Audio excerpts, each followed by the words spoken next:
जय शिव शंकर मित्रों, मैं हरीश पांडे आज का विषय लेकर के प्रस्तुत हूँ। मित्रों, एक प्रश्न पूछूंगा आपसे, क्या आजकल आपका गुस्सा थोड़ा बढ़ा हुआ सा है? क्या आपके परिवार में भी अन्य सदस्यों से आपकी तकरार बनी रह रही है, या फिर आपके परिवार के भी अन्य सदस्यों का गुस्सा थोड़ा बड़ा सा रह रहा है? अगर ये कंडीशंस हैं तो फिर समझ लीजिए कि ये वीडियो आपके लिए है। कई लोगों के फ़ोन कॉल आने के बाद और एक ही प्रकार की समस्या सुनने के बाद मैं आज मजबूरन ये वीडियो बना रहा हूँ, ताकि मैं आप लोगों को सचेत कर सकूँ, सतर्क कर सकूँ और उपाय भी बता सकूँ।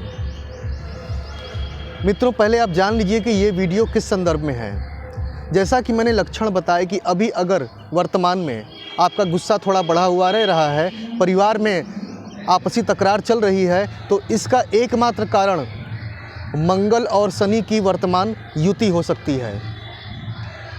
मित्रों, 26 फरवरी 2022 को मंगल देव यानी कि मंगल ग्रह, सेनापति मंगल ग्रह धनु राशि छोड़ करके मकर में चले गए, जिसमें कि वे शनि देव के साथ जाकर के बैठ गए हैं।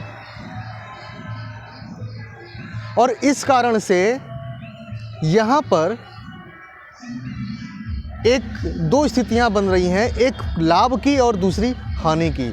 जैसा कि आप जानते हैं कि हर एक गोचर अपने साथ शुभ और अशुभ दोनों परिणाम लाता है, किंतु मैं इस गोचर की बात करूंगा, मंगल के गोचर की, जो कि महत्वपूर्ण है और इसका प्रभाव पूरे विश्व पर पड़ता हुआ दिख रहा है। आप भी मेरा इशारा समझ रहे होंगे, लेकिन मैं आपके निजी जीवन पर प्रकाश डालने आया हूं, जो कि बहुत आवश्यक है। मेरा प्रयास रहता है कि मेरे वीडियो के जो दर्शक हैं, उनके लाइफ में अगर कोई समस्या चल रही है तो उसका समाधान होना चाहिए। तो मित्रों, ये जो वर्तमान में युति चल रही है मंगल देव की, ये 7 अप्रैल तक रहेगी। ठीक है, 26 फरवरी 2022 से ये युति शुरू है और ये 7 अप्रैल तक बनी रहेगी। और इसका मैं एक नुकसान और एक फ़ायदा आपको बताऊंगा। एक नुकसान तो ये है, मैं सभी राशियों का अलग अलग फलादेश नहीं करूंगा। सभी राशियों पर इस युति का जो सबसे कॉमन प्रभाव सभी के साथ रहने वाला है, मैं वो बताऊंगा, ताकि मैं आपको सतर्क कर सकूं और उपाय बता सकूं। तो इसका जो सबसे बड़ा बैड इफ़ेक्ट आप सभी को देखने को मिलेगा वो ये है कि इस दौरान आपका गुस्सा, क्रोध थोड़ा बढ़ा हुआ दिखेगा, महसूस होगा आपको, क्योंकि रक्त का उबाल है मंगल, क्रोध की आंधी भी है मंगल। मंगल पाप ग्रह होता है और शनि देव को भी पाप ग्रह माना गया है, और जब दो पाप ग्रहों का मिलन होता है तो स्थितियां अशुभ ज़्यादा होती हैं, शुभ कम होती हैं। ठीक है, तो इस युति के प्रभाव स्वरूप इस एक महीने आपका, और इतना ही नहीं, आपके परिवार के भी अन्य लोगों का क्रोध बढ़ा हुआ रहेगा, आपसी तकरार हो सकते हैं, इत्तु से विषय का बहुत बड़ा तिल का ताड़ बन सकता है। तो ऐसी कंडीशन में आप सभी को इस बात को समझते हुए धैर्य रखना है कि नहीं, इस समय युति चल रही है तो उसके प्रभाव से ये कंडीशंस हैं। अगर आपकी कोई शत्रु बाधा, कोई आपका शत्रु है, तो वो भी इस समय आपके प्रति प्रबल दिखेगा, क्योंकि हर किसी का दिमाग इस समय गर्म चल रहा है। बात समझे ना? और इसका सबसे बड़ा इस युति का फ़ायदा आपको ये दिखेगा कि अगर आप पहले बीमार चल रहे होंगे तो इस युति में आपका कॉन्फिडेंस बढ़ने के कारण आप थोड़ा अपने रोगों में राहत भी महसूस करेंगे, पहले की भांति खुद को स्वस्थ भी महसूस करेंगे। खैर, आप जानते हैं कि क्रोध कितना भयानक होता है, विवेक शून्य हो जाता है व्यक्ति, तो इस पक्ष का उपाय बहुत ही आवश्यक है। मैं आपको इसका उपाय बतलाने जा रहा हूं, क्योंकि सावधानी हटी दुर्घटना घटी। सावधानी आवश्यक है, ताकि आप अपने परिवार के साथ आनंद से, शांति से आप रहें और छोटी छोटी बातों को बड़ी होने न दें, समझदारी से उसका निवारण कर लें।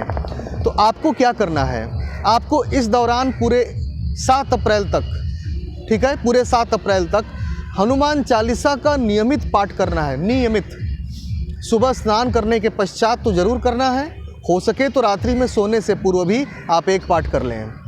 एक बात जान लें कि एकमात्र हनुमान चालीसा में ही वो पावर है जो मंगल, शनि और राहु के दुष्प्रभावों को हल्का कर सकती है, रोक सकती है, बल्कि मैं तो कहूँगा समाप्त कर सकती है, क्योंकि हनुमान जी सर्वशक्तिमान हैं। उनके लिए असंभव कुछ भी नहीं है। वैसे तो हनुमान चालीसा के प्रभाव से किसी भी ग्रह का कुप्रभाव हो वो समाप्त होता ही होता है, किंतु मैं विशेष तौर पे इन 3 ग्रहों की बात करूंगा, मंगल, शनि और राहु। आप में से अधिकांश लोग राहु शनि से पीड़ित रहते हैं। और अगर आप केवल एकमात्र रोज हनुमान चालीसा का पाठ करने की आदत डाल लेना, तो जहां 40 दिन नियमित पाठ चला, उसके बाद आपको ऐसा लगेगा कि राहु की महादशा तो है, शनि की महादशा है, 7.5 तो है, किंतु उसका दुष्प्रभाव अब आपके शरीर पर नहीं रह गया है। अब आप पहले से अच्छा महसूस कर रहे हैं। मित्रों, हम सभी अपनी भाग दौड़ की दिनचर्या में हनुमान चालीसा को भूल चुके हैं, जबकि पहले के समय में लोग मुँह जुबानी हनुमान चालीसा याद रखते थे, अपने घर के बच्चों को भी बिल्कुल रटा देते थे, प्रतिदिन पाठ करवाते थे। हमें प्रतिदिन इसका अभ्यास रखना चाहिए, प्रतिदिन पाठ करना चाहिए। अगर आप हनुमान चालीसा के जापक हैं तो फिर इतना समझ लें कि आप पर कोई भी किया गया तंत्र प्रयोग लागू नहीं होगा। अगर आपके साथ पितृदोष की स्थिति है, अगर आपके कुल देवता कुलदेवी नाराज हैं, मैं इस पर कभी वीडियो बनाऊंगा कि कुल देवता कुलदेवी को कैसे प्रसन्न करें।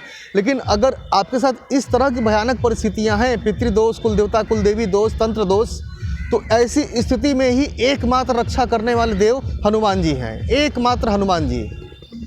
अगर आप हनुमान जी की भी आराधना करें ना, तो फिर आपको इन सभी दोषों से रक्षा हो जाएगी।